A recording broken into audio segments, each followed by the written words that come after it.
Hey everybody, Scout Crafty here again, TGIF. Thank God it's Friday. You made it through another week, and today we have a really good episode planned for you today because I am looking forward to this project. Something kind of one of those obscure hobbies of mine. I hope you'll enjoy it. So let's get started right away. Okay, next up, as you know, New York City has been hit with a cold spell and some snow, and unfortunately, we've had a really difficult time getting rid of the garbage in New York City. So a lot of people have been asking about the poor man's flea market. Well, there's been garbage all over the place, but it's not the kind we like, and it's been horrible here. However, good friends of the show, Dan Hicks Jr. and Sr. sent me this great, look at this, it's a magnetic sticker that goes on your car. I break for yard sales, thrift shops, and weird stuff on the curb. Dan Sr. and Jr. both enjoy the poor man's flea market. I will be getting back to it soon, another week or two. I did find a lamp. Let me show you that real quick. I did find it last week, but how great is this? Thanks so much, Dan Jr. and Sr. I did find this lamp sitting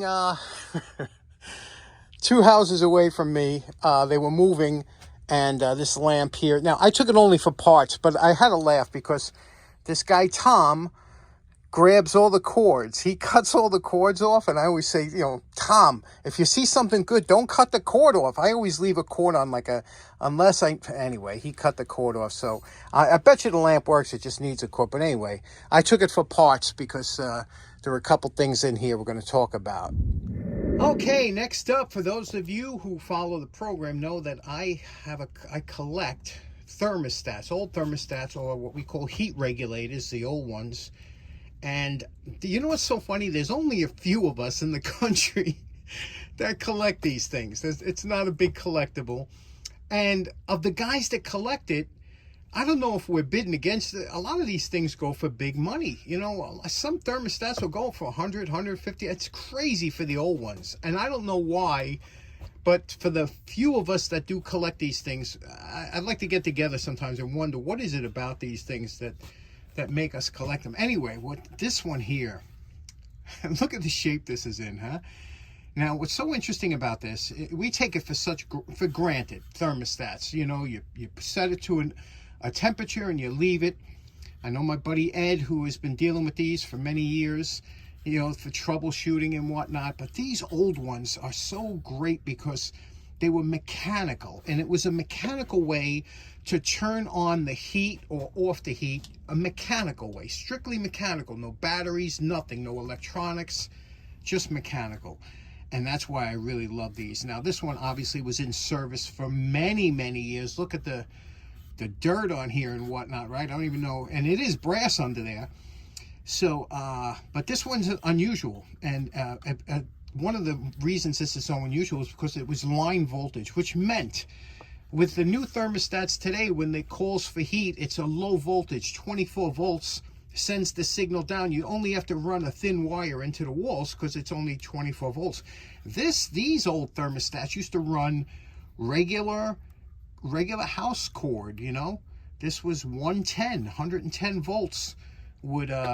This would power the burner, power the motor, everything, just through here. So it had to be a heavy-duty switch, and that's why when they outdid these were, but look at how nice this was. Let's take it apart, see what makes this thing click.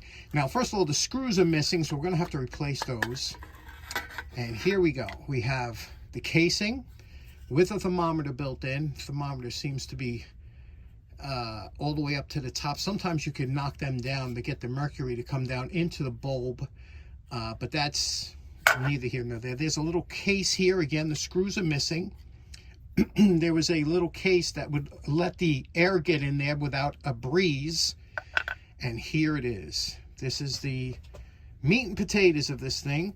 And now this little bimetallic coil, if when heated up and cooled up, would make this switch. Watch here as I move this over. Watch this. It would either it would come apart like this. It would come apart like here we go. Let me pull it this way. It would come apart like this, and then when it got warm, watch that. This would it's had a little magnet there, would pull it there and make contact. So we're going to clean this, see if we can get it to work. Again, why would anybody check this out here?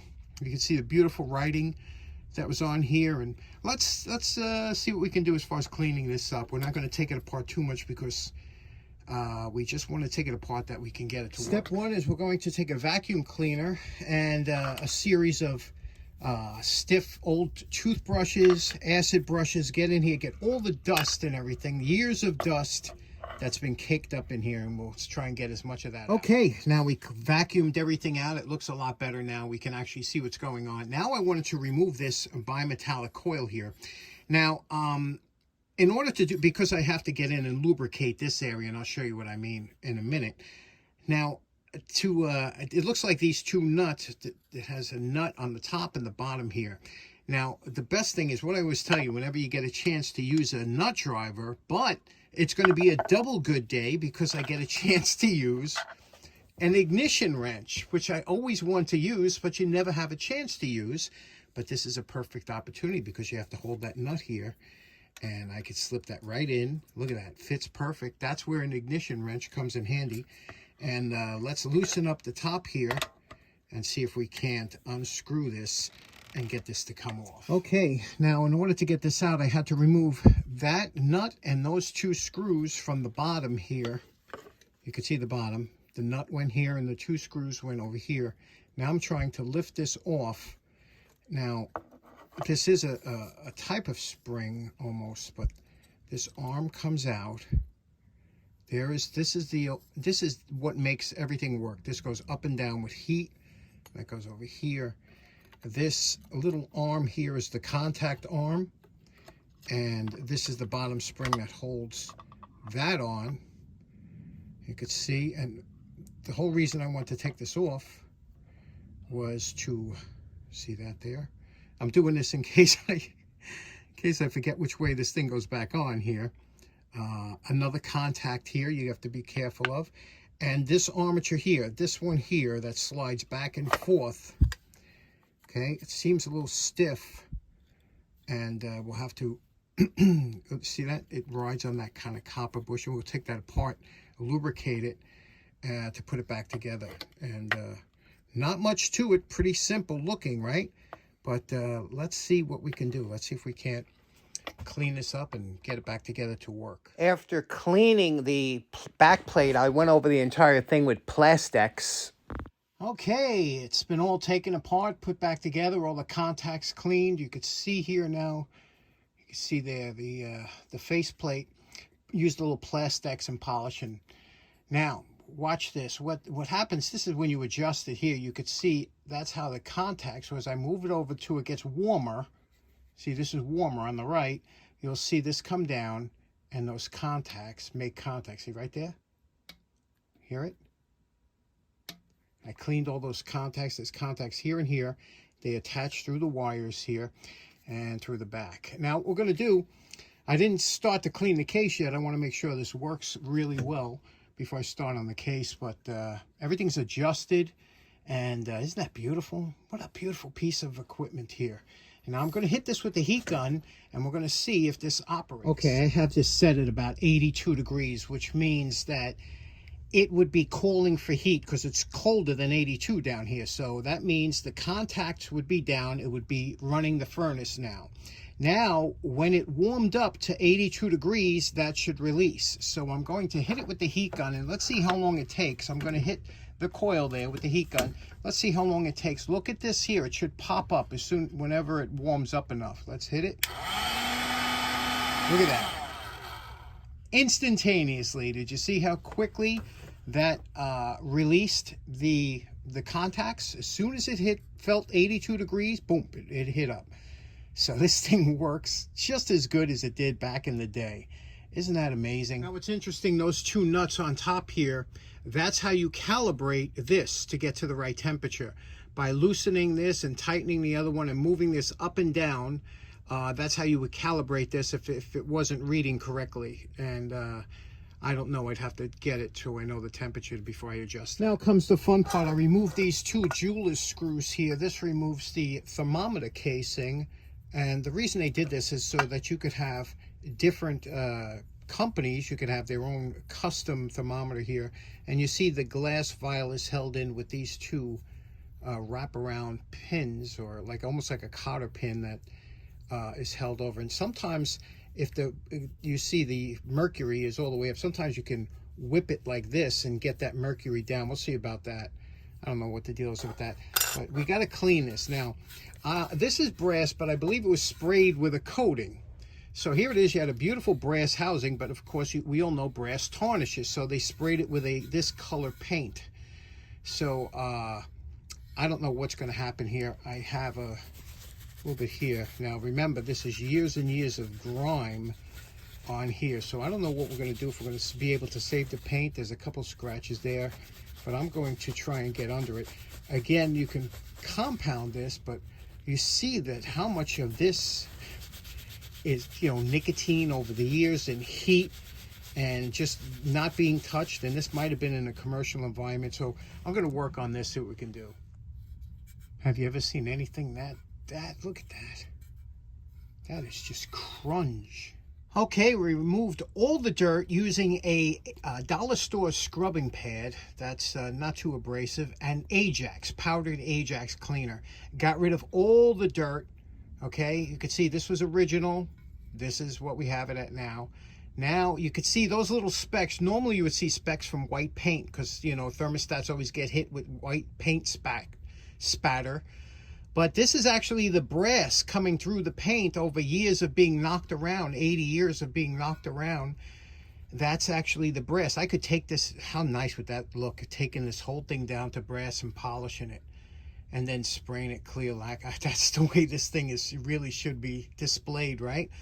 But I'll let you decide. What do you think about that? Right now, I'm going to just hit it with a little polish, see if we can get some sheen up. Remember what it looked like before, right? And let's see what we can do with the polishing compound. We'll take this apart, see if we can't clean it. You know, it's actually illegal to sell these on eBay because of the mercury. You're not allowed to mail mercury through the mail without a hazardous.